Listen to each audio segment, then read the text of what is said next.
Hello बंधुरा आज के आमी बानाबो खासिर फुसफुसी। आपनारा भिडियोटा शुरू थेके शेष पर्यन्त देखते थाकुन। आजकेर भिडियोटा खूब मजादार भिडियो, आपनारा पुरोपुरी देखते थाकुन। बंधुरा दुखाना फुसफुसी नियेछि, एबार आमी एटा केटे नेब।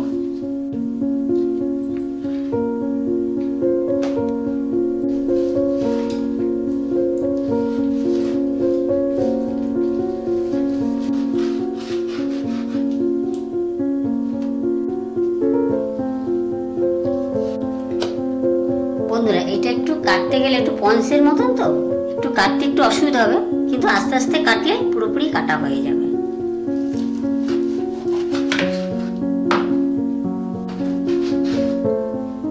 এই ফুসফুসিটা যতটাই পারেন ছোট করবেন তত ভালো লাগবে।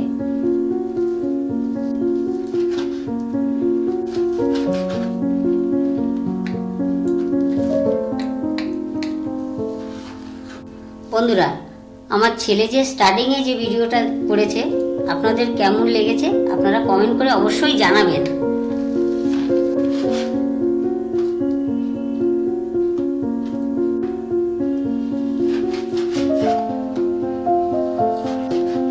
বন্ধুরা এইগুলো আমি সব একসঙ্গে কেটে তারপর আপনাদের দেখাচ্ছি।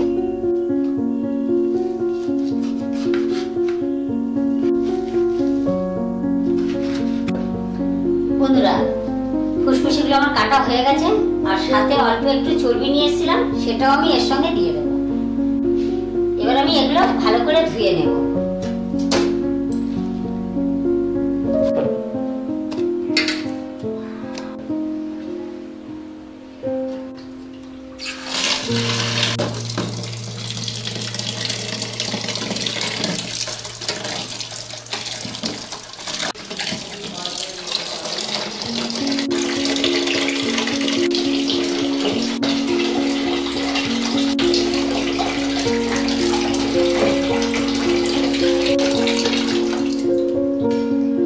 আমি পরিষ্কার করে ধুয়ে নিয়েছি।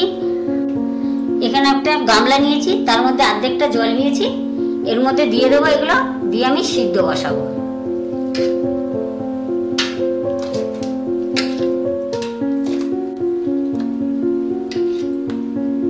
চর্বিটা দেব না, চর্বিটা একবারে মশলার সঙ্গেই দেব।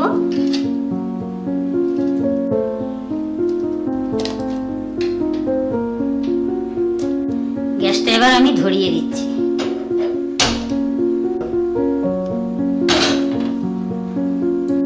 এর মধ্যে আমি 1 চামচ হলুদ দিয়ে দেব। হলুদটা আমি পুরো জলের সঙ্গে গুলিয়ে দেব। সামান্য পরিমাণের মতন একটু নুন দিয়ে দেব। এটা ভালো করে নাড়িয়ে এবার আমি ঢেকে দেব।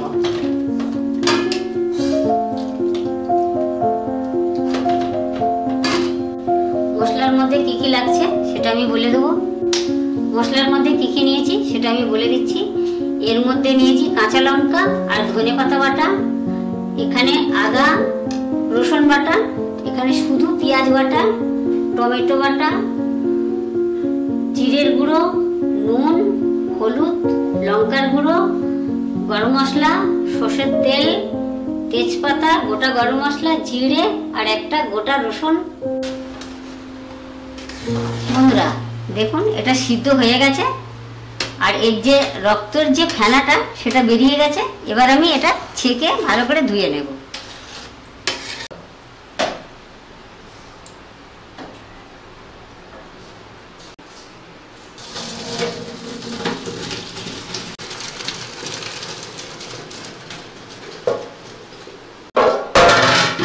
বন্ধুরা এবার এটা পরিষ্কার জলে আমি ধুয়ে নেব।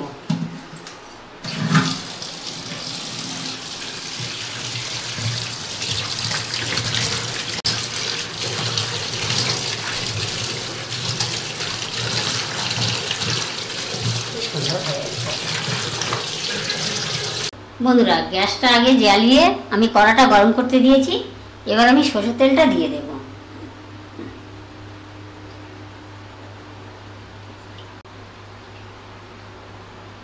তেলটা গরম হয়ে গেছে, এবার আমি গোটা মশলাগুলো দিয়ে দিচ্ছি।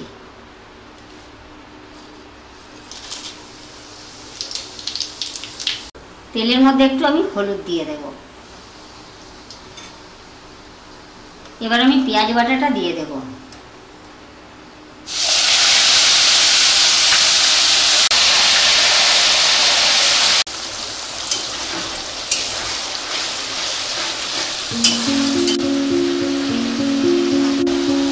আদা রসুন বাটাটা দিয়ে দেব।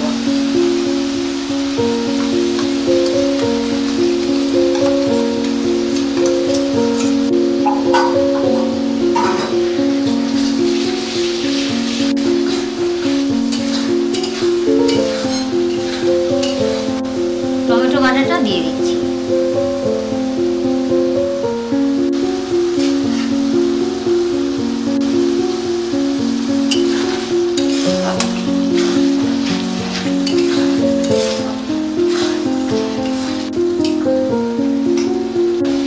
ধনেপাতা আর কাঁচা লঙ্কা বাটাটা একসঙ্গে দিয়ে দিচ্ছি।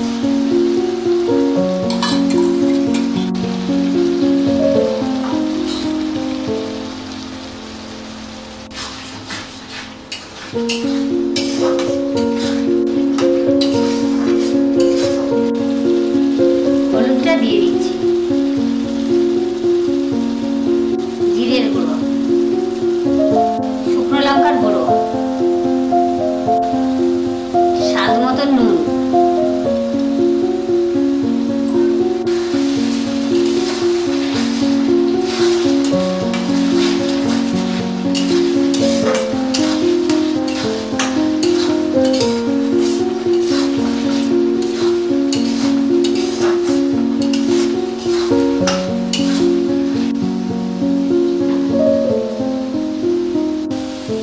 কাঁচা যে চর্বিটা রেখেছিলাম সেটা এখন দিয়ে দেব।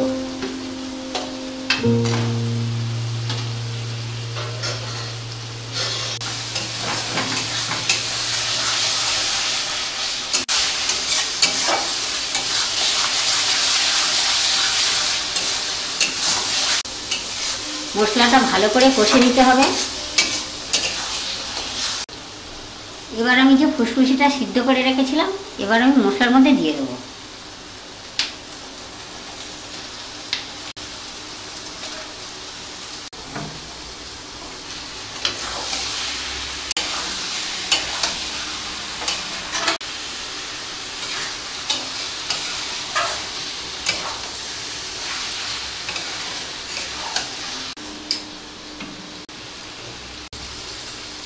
গোটা রসুনটা এখন দিয়ে দেব।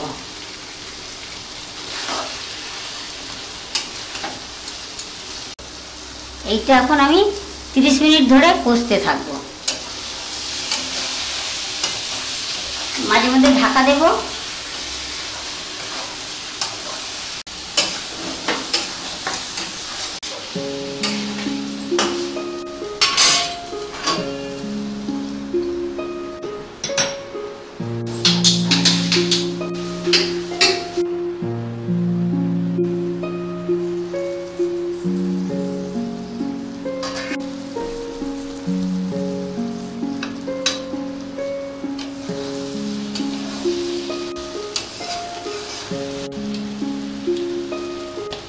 এটা আমার 30 মিনিট হয়ে গেছে।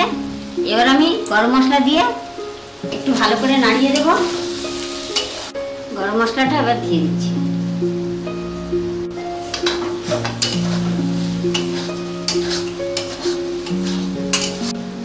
আমার রান্নাটা হয়ে গেছে, এবার আমি নামিয়ে নেব।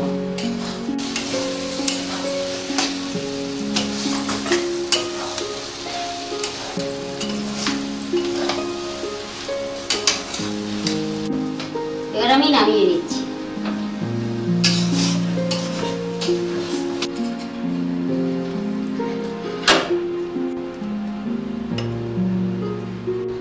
বন্ধুরা, আমার এই রান্নাটা কেমন লেগেছে আপনাদের ভালো লাগলে লাইক শেয়ার কমেন্ট করে জানাবেন।